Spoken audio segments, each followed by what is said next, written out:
السلام عليكم ورحمة الله. تحياتي لكم، تحياتي المغاربة فين ما كانوا داخل الوطن وخارج الوطن. في هذا الفيديو غادي نشوفوا جميع خطاب ديال السيد ناصر بوريطة وزير الخارجية المغربي والدبلوماسي المقاس الذهبي مع خطاب ديال عبد المجيد تبون راجل الزهرة. فرق كبير. قال لك الأزمة كتولد الهمة. السي عبد المجيد قال لك الأزمة كتولد الهمة. الأزمة تولد الهمة. تبعوا معايا ولا تنساوش بارطاجيو الفيديو مع صحابكم، خليونا شي تعليق زوين، شي لايك. ديما مغرب. تبعوا مع هذا الفيديو حتى الاخر. المغرب كيعتبر بأن مسألة الهجرة هي مسؤولية مشتركة بين دول المنبع، دول المرور والإقامة إذا بغينا. المهاجر ليس مجرم، ولكن شبكات الهجرة اللي تعملوا شبكات التجار بالبشر هذيك جريمة. لهذا المغرب التوجه ديالو كله غادي لمحاربة هذه الشبكات في إطار من المسؤولية.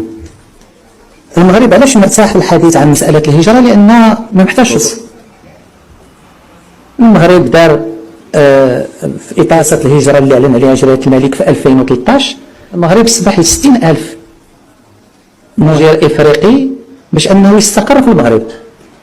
60,000 في دفعة واحدة، واللي اليوم كيشتغلوا في المغرب، كيمشيو للمدرسة في المغرب، كيمشيو للمستشفى في المغرب. فالمغرب كيدير الواجب ديالو. المغرب كذلك ما محتاجش للدروس لأنه معبأ قوات الأمن ومعبأ كل الإمكانيات ديالو باش أنه ما يكونش واحد منطقة عبور للمهاجرين الغير الشرعيين. وحنا شفنا كل اللي كتقوم به السلطات العمومية المغربية في هذا الإطار. المغرب واضح، كل من غادر المغرب بطريقة غير شرعية، مغربي وغير مغربي، المغرب مستعد في الحال أنه يسترجع، ولكن ما كيرجعش ماشي بسبب المغرب، بسبب تعقيدات كاينه عند الطرف الاخر. نعم، المغرب كيقول الصغير غير مصاحبي لي مينور نون بانيي، المغرب مستعد غدا انه ياخذه. وكانت تعليمات واضحه من اعلى السلطات في المغرب باش انك اشتغل مع فرنسا، اشتغال مع اسبانيا لارجاع كل هاد القاصرين. التعقيدات ما جاتش من الطرف المغربي، التعقيدات جات من المساطر ديال الدول. فهاد الثغرات اللي في القوانين في الاجراءات هي اللي خصنا اليوم نلقاو لها حلول، لان هي اللي كيخلو شبكات التجار في البشر، وهي اللي اليوم عطيه هاد الفعل، هي اللي كتجذب المهاجرين وشبكات التجار في البشر.